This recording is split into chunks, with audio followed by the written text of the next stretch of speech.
o isang farmer, nagtanim siya ng butil. Nagtanim siya ng butil. Habang tinatanim niya yon, dinidiligan. Tapos bawat araw, kinukumusta. The day passed by, lumipas ng araw, linggo, buwan. Lagi niyang dinidiligan. Pero araw dinidiligan. Pero isang araw, sabi niya sa sarili niya, dinidiligan ko ito bawat araw. Parang, sabi niya, nakita niya sa sarili niya, sabi niya, parang hindi naman tumutubo. Parang walang tumutubo. Sabi niya.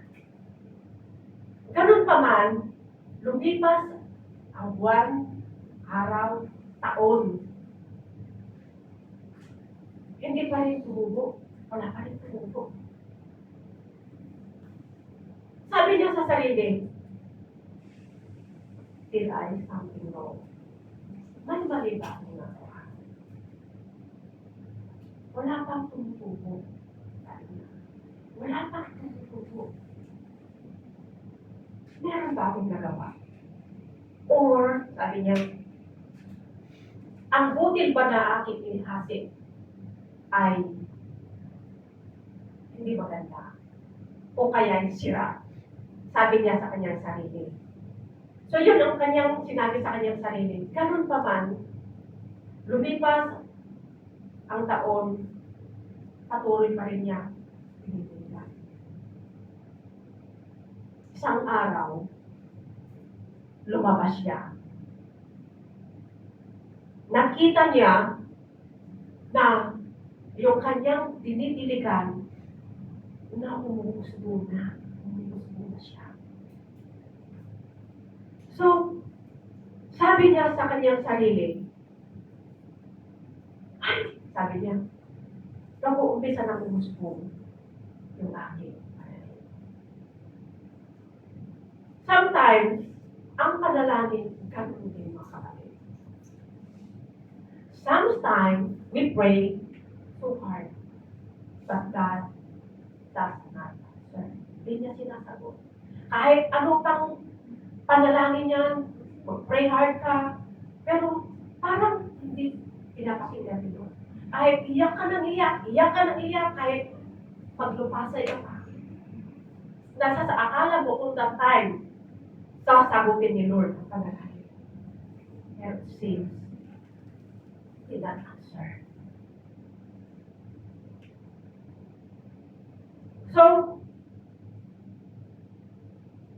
ang panalangin mga kapatid is like a faith. Bakit hindi sinasagot ni Lord ang mga panalangin?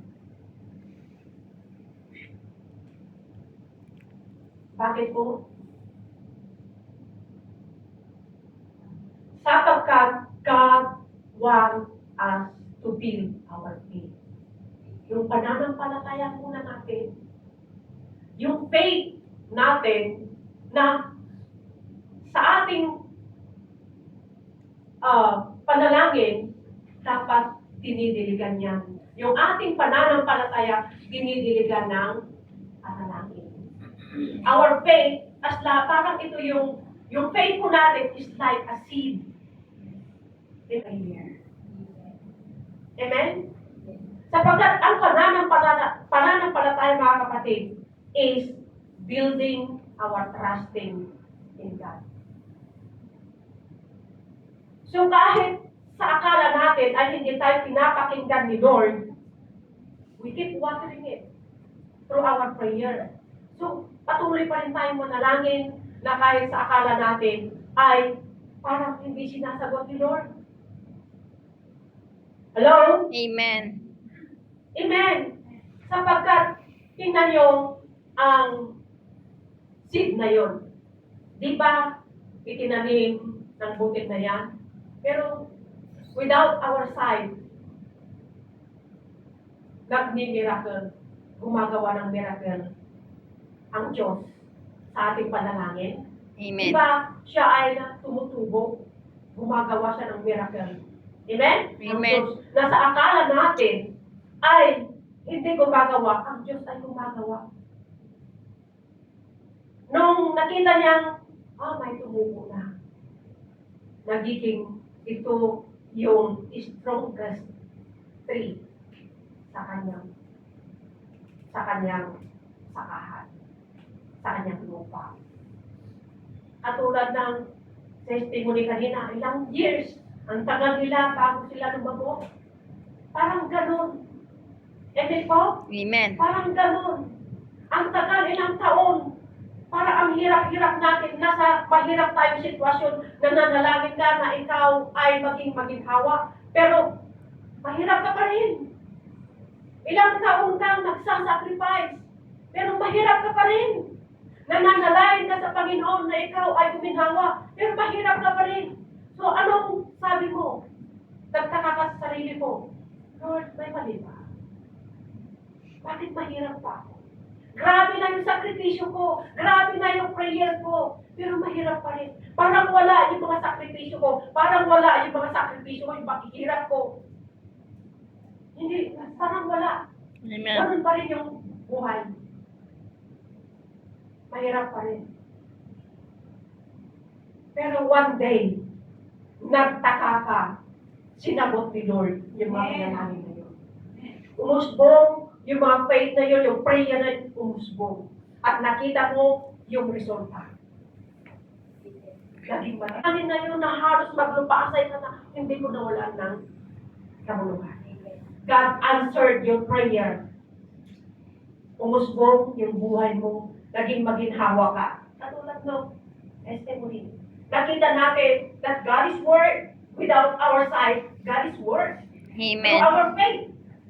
Through our prayers. Amen? Nakikita natin na tayo mahirap minsan. Nasa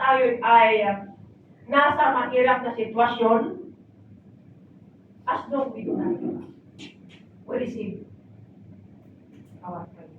God answered our prayer. Not on the immediate response.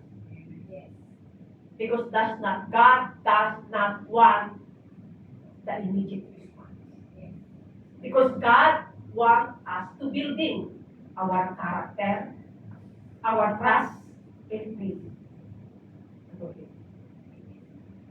If God does not answer your prayer immediately, then merong ginagawa ang Diyos sa buhay ng isang Christian. Amen. Gusto niya ma-build yung faith natin. Gusto niya yung trust natin ay sa Kanya, hindi sa sarili natin. Gusto niya subukan yung patience natin. Amen? Gusto niya yung patience po natin. And at the right time, and God's timing, answer your prayer. Nakita mo yung buhay mo, unti-unti nang gumiginhawa. Unti-unti nang nare-receive mo yung panalangin mo. Na hindi ka nag-give up. No matter how hard, hindi ka nag-give up. Because you know your faith is right. Amen. In God's timing, answer your prayer. Amen. Not your timing. Not your time. But in God's timing. Amen. Amen? So, even we don't say the result, even we don't say the immediate result, we need to keep watering it. Our faith through prayer. We keep on watering. No matter so many discouragements.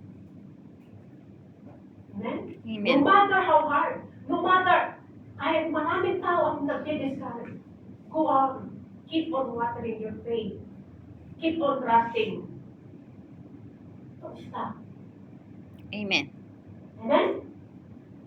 And then, you will see the result of your hardship. Amen? It's the same thing. sa times. Itinatayo natin. Sinasabayan natin ng prayer. Ito po yung aking testimony sa aking pagdatize, mga kapatid. Hindi po ako nagdatize, hindi po yung title na just encourage yung mga kapatid. Sa aking pagdatize, kahit ako po ay halos wala na binibigay. Kasi ito yung promise ng Panginoon. That's it. That's it. Habang ginagawa mo yun, nandun yung puso mo, yung pananampalataya, nakakalakad, napaparangalan ng Diyos. Sapagkat kung meron kang pananampalataya, ito po yung magtutulak sa'yo to trust God. Amen. Kasi kung wala kang pananampalataya, hindi mo ito magagawa magbigay. Amen. But if you have faith, then yung faith mo ang mag-uudyok sa'yo to give your time. Sapagkat ito yung seeds natin through our faith, seeds. Binibigay natin through obedience.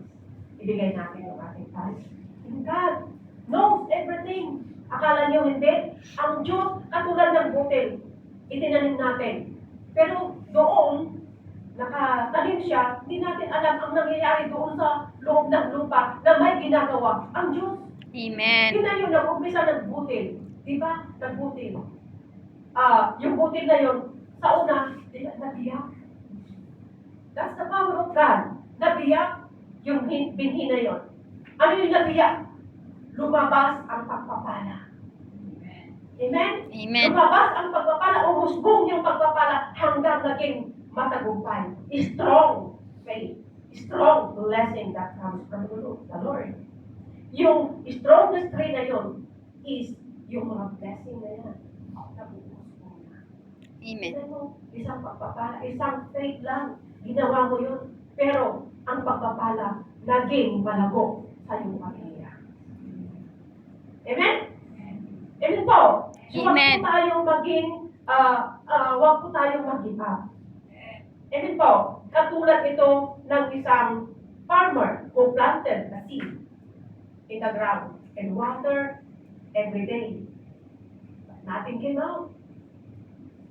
No green, no sprout, no leaves, just dirt. Pero the day passed by, amen, mga kapatid, day passed by, week, year, your faith, the blessing, grow started. Nagsisimula na. Umusbong na. Nag-uumpisa na umusbong yung buhay mo. Malago na ang buhay mo. So, keep on watering. Amen po?